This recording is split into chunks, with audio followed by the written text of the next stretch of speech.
The hard place, like a wind from Goldland he sweeps by, blown far from his homeland in search of glory and honor.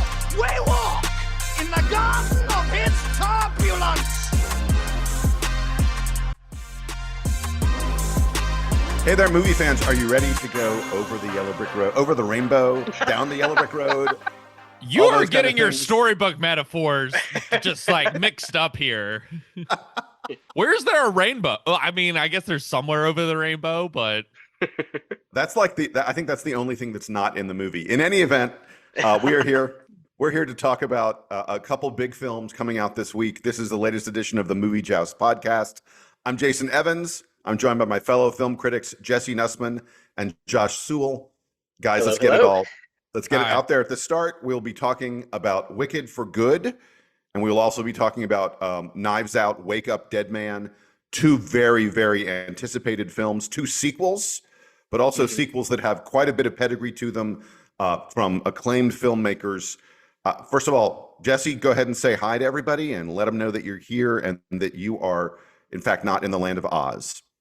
Hi, I'm not in the land of Oz, but I will be the Tin Man for this argument. I will be the heartless robotic voice on this podcast. Who do we? I'll let you guys joust out for like who's the Scarecrow versus the Cowardly Lion of the bunch of us. Josh, go ahead. You take one. I guess it's either like other, right? I'm a pussy or like I'm dumb. That's basically like what you have to pick between. Well, I was gonna say like, well, now that you put it in those rosy terms. So yeah, I'm guessing like in our podcast language, I'm probably the lion because compared to all of us, I probably talk the least, and the lion's in the movie for like 2.5 seconds. So I actually think. You weren't blown away by Coleman Domingo's like incredible performance as the character that was hyped up for weeks and weeks. He shot that on his iPhone walking down the street. I actually think I'm the wizard. I'm the guy behind the scenes pulling all the strings. So he has the Zoom membership, so he's the wizard. Yeah, exactly. So basically, what Jason admitted is he is a fraud with a munchkin fetish, and also a fascist. So yeah. I look. Spoilers I am what for I am. Wicked. I cannot deny my true nature. Actually, what I want to be, I just want to be Jeff Goldblum. Jeff Goldblum, who's That's always fair. Amazing in every movie he's in. Let's get to our. And by the way, we're not going to do the whole. Hey, here's what the movie's about. If you don't know what Wicked for Good is about, it's Wicked. Yeah, there's nothing. Once upon a time, there was a book called The Wizard of Oz. It got adapted into a movie called The Wizard of Oz. Then there was a book called Wicked. It got adapted into a musical called Wicked. It was very successful. Then they turned part one or act one of that musical into a movie. It was very successful. Now they have turned act two of that musical into a movie, plus some other stuff. And it was very successful. It is Sunday morning when we're recording this. We can report that the box office is unbelievably strong. It has made all of the money, all of it. It took it all. There's no money left. Do you think it's going to be as big of a hit as the first one? I mean, outside of like this opening weekend when all the Oz heads. I'm guessing next weekend we see a pretty steep drop. But honestly, this opening weekend has probably already made the studio is perfectly happy. This is a success. 100%. Oh yeah, I'm just curious because of like the first one was just like running the tables on like the entire holiday season last year for like two straight months. They recouped their investment with the first movie. Everything after that is just, Oh, that's gold, right, because no they pun shot it all intended. So together. Yeah. They shot it all together, and the first one made $1 billion. So, like, it doesn't matter how much this makes because they've already made their money. So everything else is just like the cherry on the sundae or the bow on the present, whatever you want to go with. Yeah, I don't know that this one. I agree with you guys. I think it probably comes up a little short of the first one in terms of overall box office because I think there probably isn't going to be as much repeat viewing, as much people going in like to do the sing along kind of thing.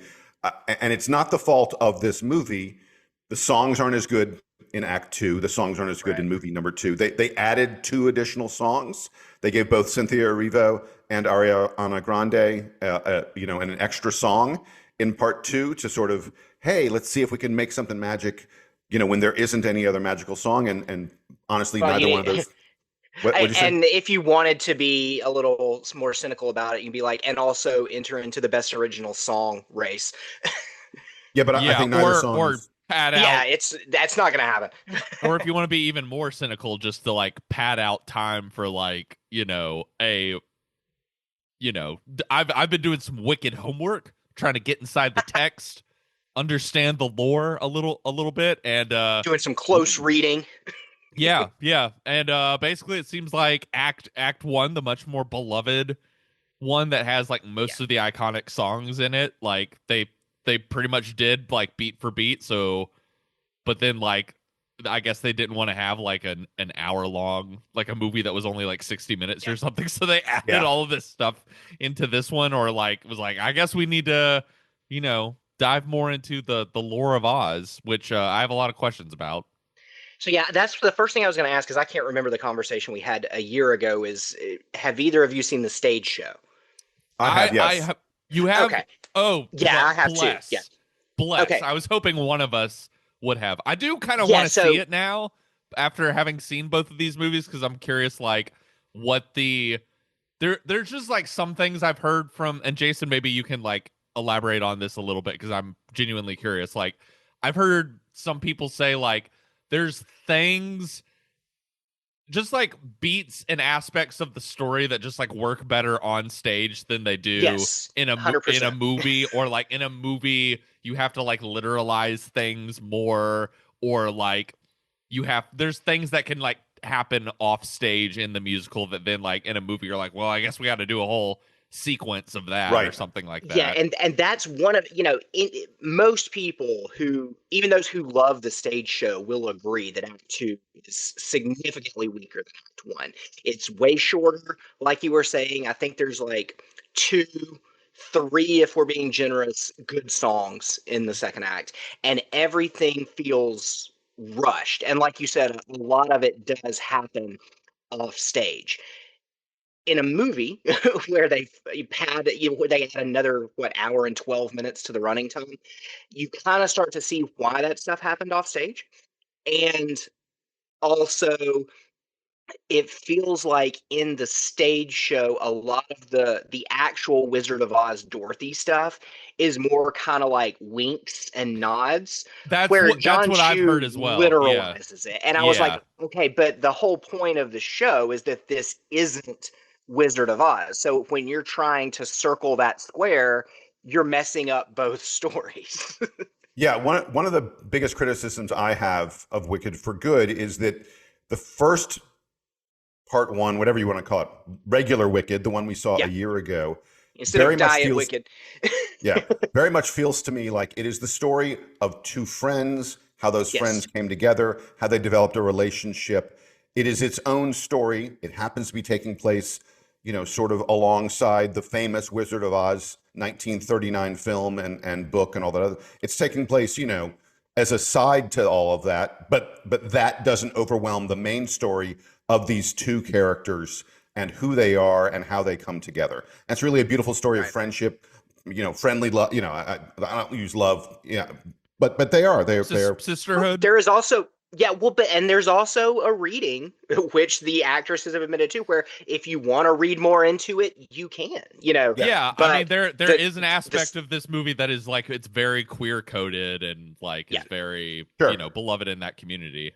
It's Broadway, In any event, I feel like Wicked for Good suddenly takes the main story, so to speak, the 1939 movie story, and tries to put it more front and center. We have to put pieces in place to fill into that story. Mm-hmm. We have to be, as opposed to servicing our main characters and the story surrounding them, we are now servicing this 1939 movie that everyone knows and everyone is aware of. Mm-hmm. And so all the things that kind of happen in part, not all of them, but a lot of the things that happen in Wicked for Good are about, let's service this other story. And as a result, we get away from the development of the story between Elphaba and Glinda. We get away from their relationship evolving. I don't know that their relationship is, by the way, fully realized at the beginning, and I don't know that it moves very much. I don't know that it transitions very much. Yeah, and I think that's one of the really losses feels like of this is kind of the the climax of like that story that you're sort of describing, Jason, and then sort of it, as you said, like you kind of need the Oz lore and like making this more of a prequel of like, well, how did the Tin Man get created, and like where did the Yellow Brick Road come from, and all this stuff that is like, Josh, as you said, sort of a winking kind of like fun joke maybe on the stage, but and with the stage show, when you're watching it all the same night, and yes, Glinda and Elphaba aren't on stage together that often in Act 2, but that doesn't matter because they've just been on stage for 90 minutes and they're on stage with each other for 25 minutes in Act 2. When you make Act 2 its own thing, you go, oh, wait, our two stars only share 3 scenes together, and that a lot of people standing by themselves in front of like badly lit green screens in this movie. And it really, really kills the relationship. It really kills the momentum. And I feel like maybe he's like, oh, okay, we pump up the Wizard of Oz stuff to help with the running time. But instead of, the stuff with the Tin Man, the stuff with the Scarecrow, that does happen in the stage show. But the way that the show treats the original Wizard of Oz is, they're telling you from the beginning that stuff didn't happen the way you think it did, so we're not holding hard and fast to that mythology. But when you see them like integrating these characters into the literal Wizard of Oz movie, you're like, wait, but what about this character? And if that's the case, then it makes you start asking like Avengers mythology questions, which in a story that doesn't support that kind of scrutiny. I was thinking way more about the Wicked Witch of the East and what the politics of Oz were, and like why, like, am I supposed to feel good or bad that she died, and why do the Munchkins scream like "Hi ho, the witch is dead"? Is it just because like she wouldn't let them go on trains? And again, it's like it's all this stuff that like I shouldn't be having to think about, but I'm thinking about because like the movie is like putting it like front and center, if that makes sense. And when you realize and we won't get into spoilers yet, I guess, but like the last 15, 20 minutes of this movie, when characters start putting pieces together that the audience has known since 20 minutes into the first movie, it just makes all of your characters look really dumb. And you're like, oh, is this all it took to fix things? And you're like, then why have we been struggling with this for decades when all you had to do was X, Y, and Z? And I don't feel like that's the kind of questions you should be asking with like a fairy tale type movie. All right, so guys, let's get to bottom line time on this film if we can. Not to say that we're wrapping up our conversation, but just to advance where we're going. Good or bad? Was this a successful adaptation by John M. Chu, or are we saying that this is not worth seeing? Josh, I'll tell you what, you go first because I know Jesse's answer. I want to hear your answer. Like, I would say no with an asterisk, which is straddling the fence, and that's boring. But like, is it a successful adaptation? No. That doesn't mean it's a total failure and fiasco. There are things I enjoyed about the film. Cynthia Erivo and Ariana Grande are still fantastic in these roles. It's not their fault that the direction and the writing doesn't really help them. They're still incredible singers. They kill the songs that they're supposed to kill. The people that are going into this looking for As Long As You're Mine and For Good. We can quibble about the staging. They sound great. But what it just comes down to is I think once they decided to split this into 2 films, they're shooting themselves in the foot from the beginning. This should have been, from the start, like an Avatar-sized 1 movie musical. I feel like they still would have made a ton of money. I feel like the story would have been more successful, but they weren't able to overcome the original problems with Act 2 that kept it from being as strong as Act 1. And when if you put them all in one movie, it's a little easier to kind of like sandpaper those down. But when you're making that stand on its own, I think it's a fatal flaw in the film from the beginning. All right, so Jesse, I'm going to go before you. Yeah, go. And I'm going to first I'm going to defend John M. Chu a little bit, the director of this film. First of all, I think I've got no problem with this being in. Let me back up to this. I've got no problem with this being in 2 parts because I think we got so much extra text, extra world building, character development in part one that there's no way you would have gotten if you had done it as a single movie. You just would have had to trim up some of the stuff in there. And I think getting in all the different plot points, developing all the different characters, and again, all the world building that happened in part one, you would lose some of that. And so part one wouldn't feel as good. As we get to part two, I think it's not John M. Chu's fault that the original, the stage play, which he is, trying to faithfully adapt. That's one of the biggest things about this, was they didn't want to, destroy and rewrite and change a lot of what was already an incredibly successful Broadway musical. So when he gets to part two, there are, as you said, Josh, and I've seen it as well, part two isn't as good as part one. So are we suddenly going to blame the director and go, hey, part two of your movie isn't as good as part one of your movie? No, duh. The original, that's the way it is on Broadway. Hey, the best songs are in part one. That's the way it is on Broadway. It's not the fault of the director. And to me, it's not really, it's not the fault of the other people involved in this. The amount of changes I think they would have had to go through to make part two better, to say nothing of they would have had to write additional new songs that had a more meaningful impact on the plot. I think that's just a high lift. And it also potentially really angers your audience, who would be like, I came for these things and you didn't give me these things. So I think that they're all stuck in a box. And I think John Chu did the best he could with that box.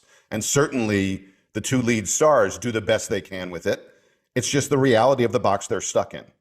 I think to quibble with you a little bit, those are very good points. But you've also got the fact that one of the things John Chu does as director is brings on the creators of the show. So Winnie Holtzman and Steven Schwartz are intimately involved in this adaptation. You can go to the source and be like, hey, this is kind of, it worked on Broadway, maybe, arguably. But standing on its own, we've got some weak spots we need to strengthen up. So let's do that. And you can see that they attempted it. Steven Schwartz wrote 2 new songs. They're bad. Winnie Holtzman, you can tell when they arrive. Yeah, You're like, Winnie nope, Holtzman, this isn't working. Winnie Holtzman co-wrote the screenplay. So she helped with the extra world building. It's bad. So yes, I will agree that John Chu is hamstrung with the story he's adapting, but the one thing he can do as director, which is, hey, let's bring on the OGs to help make it better. That doesn't work either. All right, Jesse. All right, I'm gonna cover my bases a little bit before I go nuclear. I want to Cynthia Erivo and Ariana Grande, Innocent, great singers, good casting. Jonathan Bailey, Innocent. Sure. That's just more me being on I didn't watch Bridgerton. I'm not on the Jonathan Bailey I didn't either. train. I saw it. He's really good. By the way, I want to say I think Cynthia Erivo to me is so much better than everyone else in this cast. She 100%. She is really, really. I mean, Ariana Grande to me. Look, she's doing her best. She's fine, and she's got a nice career ahead of her, both as a singer and an actress. Jason, what's your Twitter handle so the Ariana Grande stands can find you online and give their feedback? Yeah, I know. Look, I'm not criticizing her as much as I'm saying Cynthia Erivo is a treasure we must all protect. Yes. So I just want to say they're Innocent. I want to say John Chu, I think, can make great musicals. I really enjoyed In the Heights. When that came out, was like, oh, this is a fun old school musical that's got some color and some choreography and some panache to it. Really cool visual effects. Yeah, but this my take on Wicked for Good is this is a magical movie, and this is a magical movie because it encompasses so much. Not quite since My Beloved After the Hunt have I seen a movie that just encompasses so much about the incompetence and worldview of people in Hollywood and the industry as a whole. It's just the perfect example in so long of how ugly and plastic looking our mainstream movies have become. I love a good musical. I want to see the choreography. I want the colors. I want it to feel vivid and rich. This is a movie that kind of just looks like people standing in front of like a blurry screensaver of just sort of like CGI goop in the background. And the whole movie looks ugly and desaturated, and there's like no choreography. Everyone's shot in kind of like a medium profile. So there's like you really get no movement or anything. It's just sort of one of the more just like visually unappealing things I've ever seen. But also, this is a movie that, in thinking about what is this movie about, and is this movie not kind of about it's basically one battle after another. If it ended after the first act and Stephen Lockjaw had a change of heart and became your hero, this is basically a movie about a magical black woman who wants to, upend the fascist dictatorship and ends up realizing I need to become a scapegoat and ostracize myself from society, and that actually it's the white woman who needs to stand up and be the beacon of hope for everyone.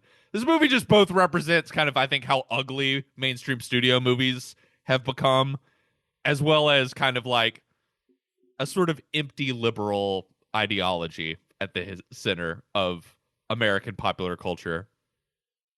Jason is like rolling his eyes so hard. All right. So first of all, I'm not going to say it looks incredible.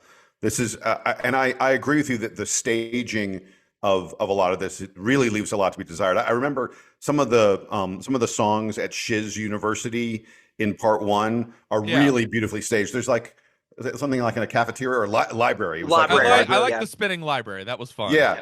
It was really beautifully realized, and it was stuff that you could do on screen that you can't do on stage, and we don't get any of that in this. In fact, this is just a lot of Cynthia Erivo standing in front of a bunch of CGI animals and like singing.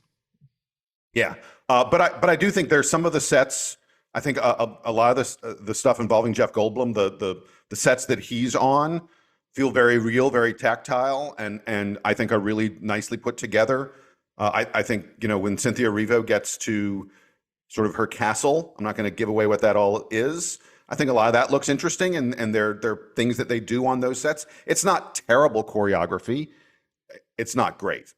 It just felt like they wanted to make a superhero movie, not a like this is basically like the same kind of ugly quality that we talk about with Marvel movies. Like that's what this movie kind of looks like to me. I would merely say I would not use the word ugly. It's not great looking. Mm-hmm. There is a lot of CGI that you're just sort of like, like every single animal, you're just sort of like, this doesn't look in any way real. But it is, it is what it is. I'm going to put this in my back pocket when we're talking about Avatar here in a few weeks. And the tactility, the immersion, the wonder of James Cameron compared to whatever hollow poop this is. Yeah. I will. Go ahead. I will give you that it feels very superhero movie-ish, and that's mainly because one of our colleagues pointed out, and it didn't dawn on me until he said it, that Wicked and The Dark Knight in the same way, which is either you die the hero or live long enough to become the villain, right? Yeah. Where like Elphaba is pulling a Batman, and he's like, we need to raise up our heroes, and I'll be the bad guy if it means society. Oh my God, better. yeah, it's totally the Harvey Dent thing. Yeah, exactly. Glenda's Harvey Dent, right? But so I'll give you that. But my other big issue with this is that because it is so much of Elphaba and Glenda standing around, and to be fair, this movie gives Ariana Grande a lot more to do as Glenda than actresses who play Glenda in the stage show get to do in Act 2. But that seems to come at the expense of the other actors, where part one felt kind of epic in scope with this huge cast of characters. Mm-hmm. Everybody except for a handful of people just basically pop up for glorified cameos. Yeah, one or two quips and then they're off the screen. Yeah. Jonathan Bailey's barely in the movie. The actress Marissa Bode, who plays Nessa Rose, she gets like a scene and a half. Bach gets his big pivotal moment from the show, and that's really the only reason he's there. They let Jeff Goldblum ham it up more, and why wouldn't you? If you've got Jeff Goldblum there to ham things up, it's a crime to not let Jeff Goldblum ham things up. But the other thing that's baffling to me is the other person who gets more to do is Michelle Yeoh as Madame Morrible, who is it's just sort the of worst casting ever. objectively Love Michelle Yeoh, the- but she is bad she's in this a movie. phenomenal actress. She is not a musical theater actress. She can't sing. No. So they have Nope. to take Madame Morrible's singing parts and give them to other characters here because she doesn't have that. I get that she has a great working relationship with John Chu. They were in Crazy Rich Asians together. Of Yep. course you want an Oscar winner in your movie. I get that. But you're doing the movie a disservice when you're placing her in a role that she is just completely ill-equipped for. If you cast this with, I don't know, like I'm trying to think of like a stage actress who has movie or TV show chops, somebody like a Hannah Waddingham from Ted Patty Lasso LuPone? or something, or Patty LuPone. It's a much more it's a much more meaty part, and it's I think the villain arc of that character has more impact when you have somebody who's better suited to handle the heavy lifting of that role. So it's just all these weird choices get made along the way that, when you put them all together, just feels like a critical misunderstanding of what makes this show good.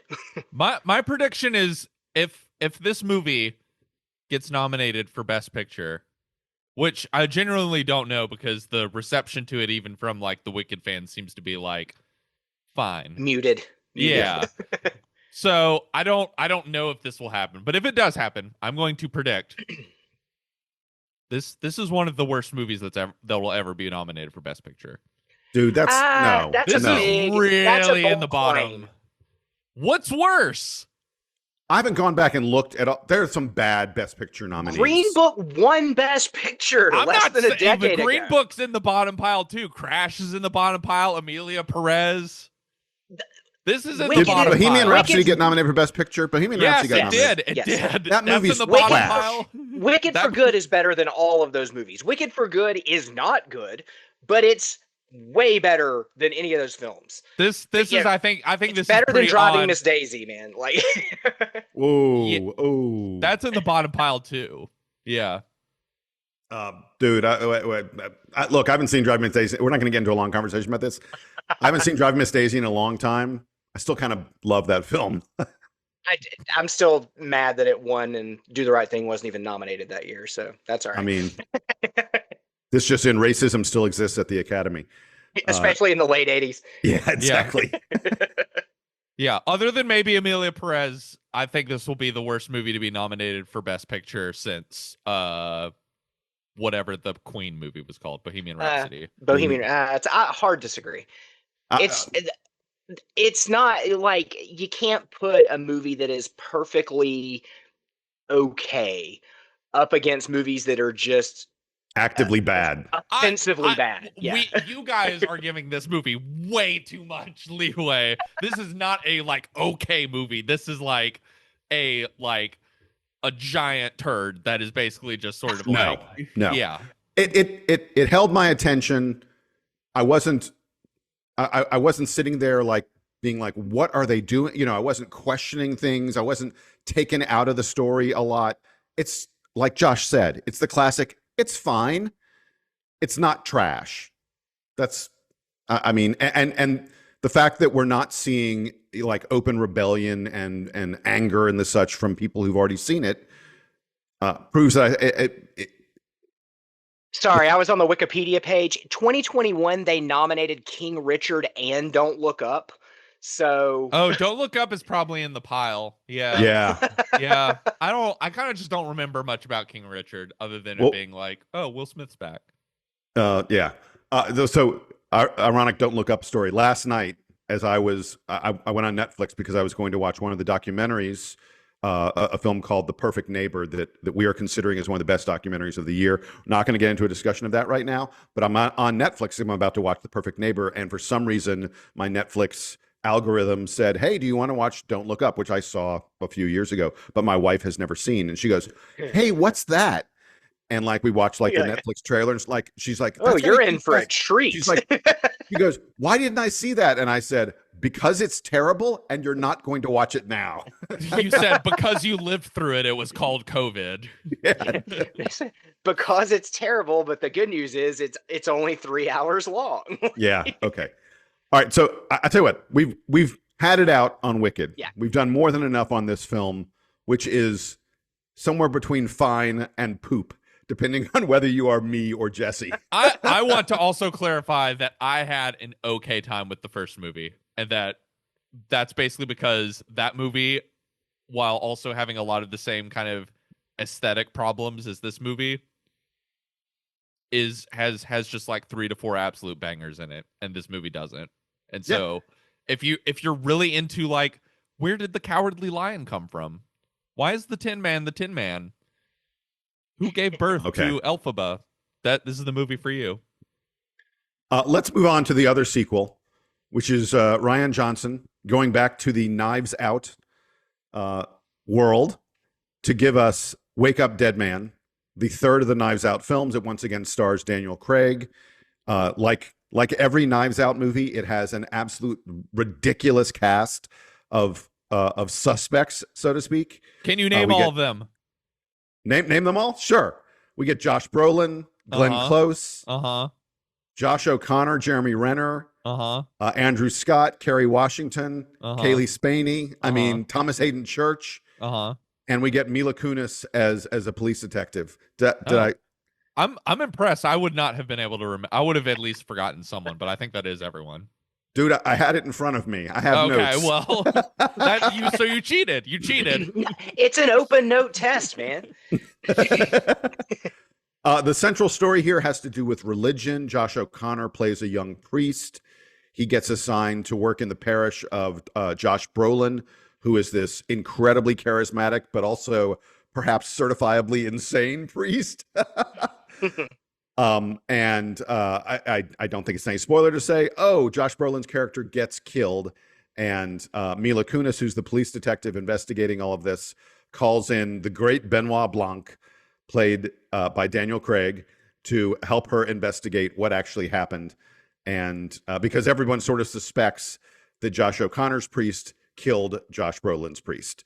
And then the other main suspects are this group of people who are the most passionate believers in Josh Brolin's. Yeah, we got a Josh O'Connor and a Josh Brolin. So if I say Josh, I'm stuck. And we have a Josh on the podcast. So it's nothing but Joshes. So obviously my favorite movie of the year, right? It's an abundance of Joshes.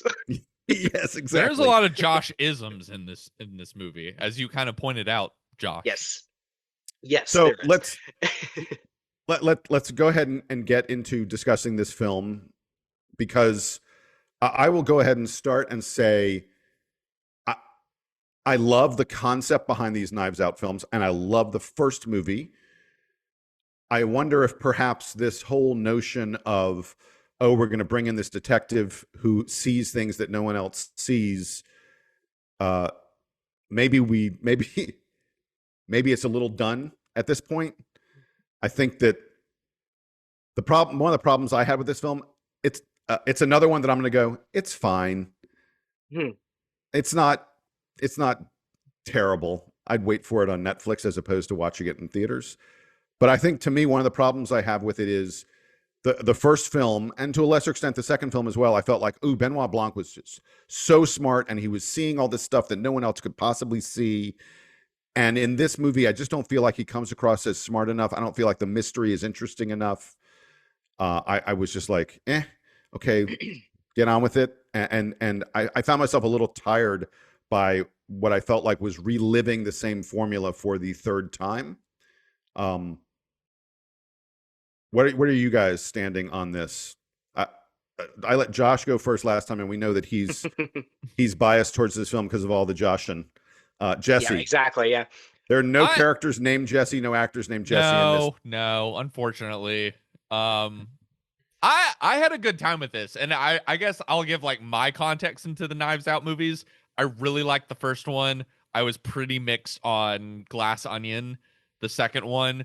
I think Ryan Johnson is, you know, I think he is at his best when he is deconstructing genres. And like what was so fun about, I've kind of compared the first one to Scream a lot in the way that it is sort of like, hey audience, we know that you have seen like a million of these like Agatha Christie style like murder parlor mysteries, and like setting up what you think is going to be a traditional one of those, and both kind of like pointing out and making fun and being cheeky about like the conventions of those kinds of stories, while then also like turning them on their head. And then I think the second one, what sort of frustrated me was, and there's a little bit of that in this movie and a little bit of it in the first one, but I think it's very pronounced in the second one. I think Ryan Johnson's strength is not as like social commentator for our times, and there was just a way in which like the second movie, even though it had like all these fun actors doing goofy performances, was basically just like Benoit Blanc going around and being like, Mr. Musk, I do declare that you are a moron, essentially.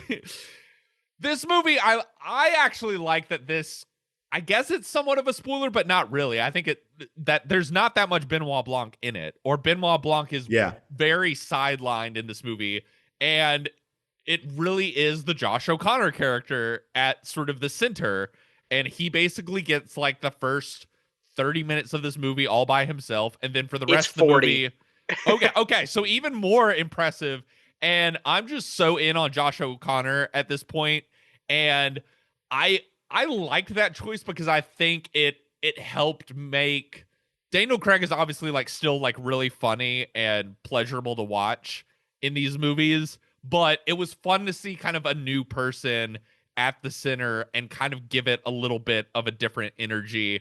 I like that this is a movie that thematically is less interested in like Ryan Johnson being like, what were the biggest news stories of the last 12 months and how can I comment on them in a murder mystery, and more about like this idea of faith and religion and like forgiveness versus damnation, and like what is sort of the best avenue for religion. And I don't know, I just sort of had fun with this, and this one is way more of Ryan Johnson just sort of saying like, I just want to do kind of like a cool murder, like down the middle murder mystery.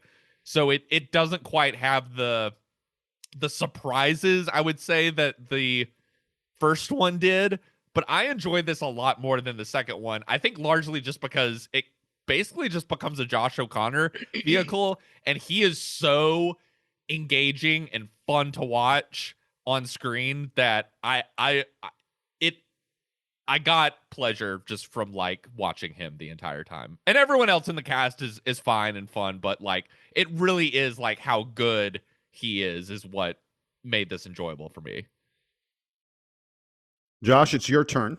Okay, so I guess we're hitting all three, or well, not all the ends of the spectrum, but like we went from fine to pretty good to I loved it. So I still think that, OG Knives Out is the best. I really liked this one more than Glass Onion, and it's because I think this is absolutely my deconstructed evangelical upbringing and religious trauma talking. But Ryan Johnson had a similar background to myself.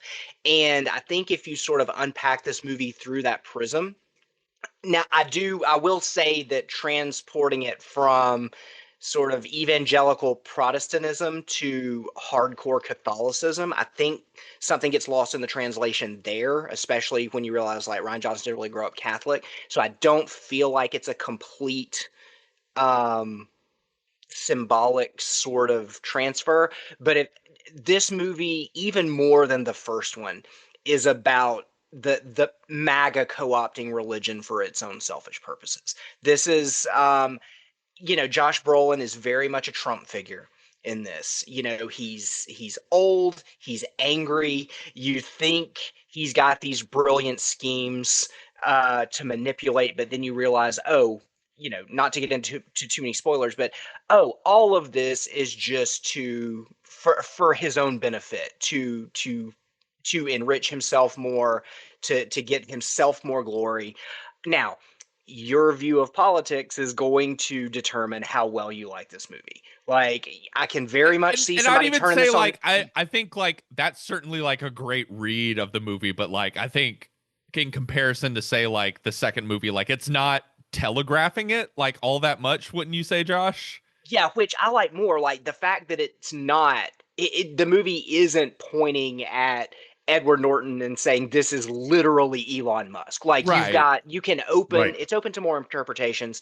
But I love the fact that Daniel Craig takes a back seat a little bit in this one, because I think Benoit Blanc is better in smaller doses, Agree. especially the more cartoonish Daniel Craig's performance gets. Not dogging Daniel Craig at all. He's amazing, and I want like 10 more of these movies. Yeah, he could But keep doing these movies for the rest of his life until he's like 80 and I'd be fine. especially since he's clearly having more fun with these than he did playing James Bond. Like every time a James Bond movie came out, it was like Daniel Craig wanted to die, as evidenced by the end of the last Bond movie. He's like, I what was want to that make one sure quote that where he was like, I'd rather slit my wrist than do another Yes. James Bond movie? And when James Bond, when No Time to Die ended, you can tell that is Daniel Craig telling the screenwriter, you need to make sure there's no way I can come back. And with these movies, I feel like he's having so much fun playing in the sort of shading of this character. We learn nothing about him in the first Knives Out movie. We learn that he's gay in the second. He has a husband played by Hugh Grant. In the third one, we learn a little bit about his mom and about his upbringing. So I feel like they're giving him a little bit more depth and shading with each film, which I like, that they're not hijacking the film to make it about him. I've been sort of half on, half off the Josh O'Connor train in the last few years. This is the thing that got me fully on board, because for an actor who is as distinctive looking as Josh O'Connor is, like, I'm far be it for me to judge anybody's looks, right? I will just say he's not the standard generically handsome Hollywood leading man. He has very character He's a actor hottie looks. though. Right. But I mean, he doesn't have the sort of stereotypical handsome actor features. He's got big ears. He's got, he stands out. He looks different. And so to have somebody distinctive looking that can fit seamlessly into the tennis player he is in Challengers versus the hothead priest that he is in this versus the sort of, I still have to watch it, but the character he plays in Rebuilding, which, is coming out in a few months. He's very much a character actor chameleon who is getting these lead parts. So this is by far my most favorite performance from him so far in a career that I'm sure is decades in the making to come. But to see him go from this like hot-headed boxer to someone who is genuinely trying to understand faith rather than use it as a weapon or a way to make money was to me kind of moving to watch.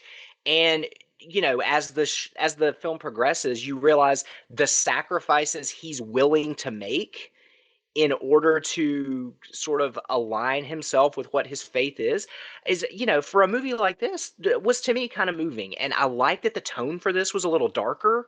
Yeah. I like that it's still funny, but it's very much, I can't remember who said this, but they were like, Knives Out movies work better when they're sweater movies, not bathing suit movies. Yeah. This definitely has a very like chilly kind of macabre kind of gray, very much a black gothic aesthetic to it. kind Yeah. of Edgar Allan Poe type feel, which I Yeah. liked. Yeah, and so I know everybody's opinion on this is going to vary, but I feel like this one has the potential to kind of start more conversations than Glass Onion did. Like I feel like we can debate this one more. So I love, first of all, I agree. Josh O'Connor's fabulous in this film, and it is much more his movie than Daniel Craig's movie. I love that, Josh, that you mentioned Edgar Allan Poe, because I think that this film would have been better not as a murder mystery, but as a ghost story.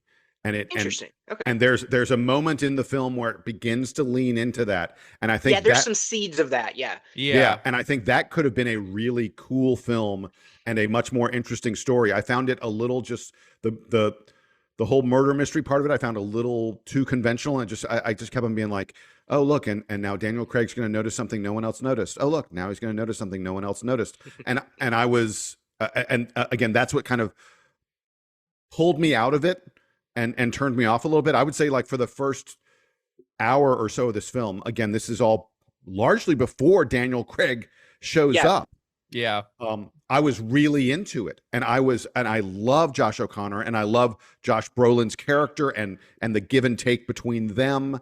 And we're sort of sprinkling in these other members of the congregation. And I was really in. And then, to me, it just started. The back half, to me, falls a little bit flat, and I just kept on going like, oh, now we're doing this. Oh, now we're doing that. I wish it had been. It definitely does get to a point where it's like someone has to like sit down and basically like explain to you, okay, here's actually what's been going. Which, you know, that's an all Agatha Christie like stuff. And it's in the last two Knives Out movies too. There is a bit, you know, the second half of Glass Onion was let's go back and explain everything you missed along the way. Yeah. And Jason, that's a very good point. I do think there is an angle that you could read the Daniel Craig character in this, and it's at least the way I see it, which is I like the fact that it takes Benoit Blanc longer to put the pieces together in this because of his bias on religion. I feel like because he's looking at it from this is all a bunch of fraudulent hokum or whatever. The fact that he's seeing that because he has those blinders on, that it takes him longer to figure it out because of that, I thought was an interesting touch. Yeah, and I think the Josh O'Connor character, I think in thinking back to the first one, like, there's definitely more Benoit Blanc, but in the way that like Ana de Armas was kind of like, you know, the surprise of that movie was kind of the fun of like, oh, so she's actually more of the lead, and it becomes this sort of thing of like, oh, everyone thinks she's the one who did it, and it's, you know, it sort of pivots like where the drama of the story is, as opposed to like, we need to just like interview everyone and learn all the clues, you know, that often happens in an Agatha Christie story. So I like that this felt sort of a return to that, in that the first movie was like a sneak Ana de Armas vehicle, and then this becomes a sneak Josh O'Connor vehicle. I will say, though, that where this movie struggles, and as somebody who loves it, even I will admit, is that, you know, I don't think it's an accident that the only people's names we've mentioned are Daniel Craig and Josh O'Connor. Like, the supporting cast is less showy than in previous movies. Yes. Well, they're just given less to do. They're given less to do. Well, Josh, we've mentioned Josh Brolin. Josh Brolin's fantastic. Josh Brolin's very funny. Glenn Close is also really strong, but I don't think there's a lot of like nuance or surprise in where they take that character. Yeah, that's definitely a character you learn more about her like in later on in the movie, as opposed to like she's kind of a. But it's not. There's nothing about that character that's interesting or surprising. Yeah. I was going to say, anybody who's seen one of these movies, as soon as you meet Glenn Close's character, you're like, oh, okay, I got it. Like that. But I think that's on purpose. It's just, it's not really the what as much as the why. But yeah, I think every actor at this point signs on to these movies because they know, oh, no matter how small the part, if you recognize the actor in it, they're a suspect. So from that perspective, because we know all of these actors, any of them could have done it. That you're not going to cast a nobody and make them the murderer, you know? Yeah. Right. These movies are also, I think, just like, they seem like good hangs. And so like, I'm sure there's like, you know, tons of famous actors that are just like, I just want to come and I can like be silly for like a couple days and you know, play around. This is not a Knives Out or a Glass Onion where the entire cast is sitting together for large chunks of the movie. I think you have like 2 scenes where everybody's together in the same room. Right. And it feels like every other actor in the cast could have come in for a couple of days, filmed their part, cashed a check, and got out. But you know, there are worse ways to use your career, I guess. Stop defaming Jeremy Renner. We didn't even mention Jeremy Renner. Yeah. There you go. That was your favorite. Kerry Washington. Jeremy Renner. What? Say again. That was your favorite Jeremy Renner. Not even close. The one thing that baffled me is like I have no clue why Kaylee Spaney's in this movie. Or Kerry Like, Washington. Why not? I'll give you Kerry Kaylee Washington Spaney, because I love, but is not that big of an actor. Like, if I was her and I got a call like, "Do you want to be in the new Knives Out movie?" I'd be like, "Absolutely." What, I'm playing just like a cellist in a wheelchair? Fine, sure. yeah, fair enough. But yeah, I guess that out of all the characters, hers is the one that I was just like, really? Like it. But I get it. You just need a bunch of people in a room. But so yeah, even for somebody who loves the movie, I will say that if one of the things you love about these movies is seeing all of these famous people interact for large chunks of times, you may leave this one disappointed. Yeah, Okay, I want to wrap this up and ask you guys a question. yeah. Favorite Ryan Johnson film? Because for me, it's Looper, and it's not even a close call. And every time Ryan Johnson is not doing sci-fi, I'm like, God damn it, why isn't he doing another sci-fi film? Because I think Looper is so great. It's been a while since I've seen Looper. I mean, I guess like provocative answer is it's the Star Wars movie, but Last Jedi. I'm glad you took the hit before I did, because I think I'm going to say the same thing. I think as toxic as the Star Wars fan base has become, the fact that we are still talking and debating that film, and it's like the J.J. Abrams ones don't exist anymore, I think says a lot about the power of that story. yeah, But I'm it's a double-edged sword I'm kind of 'cause sick of debating that movie with people, but it Same. gets to the thing that I think is like Ryan Johnson at his best, which like it's kind of taking the like story beats, archetypes, and conventions of Star Wars and like what you expect out of a Star Wars story and sort of like playing with them and like moving the pieces, rearranging the pieces a little bit, kind of like the first Knives Out is, which I think is like what's so interesting. But also like I don't like, I would love to see him. I agree, Jason, to get like another like big sci-fi thing, because like there are just sort of like sequences in that Star Wars movie, like the planet with the red clay and the hyperdrive into the other ship, and that was cool. the like the lightsaber battle in the like all red throne room. Like there's just like some set pieces in there that are like, that's what I don't understand about the people who don't like that movie, is like there's at least like 3 or 4 set pieces in there where like this is like top tier, like as good as it gets for Star Wars.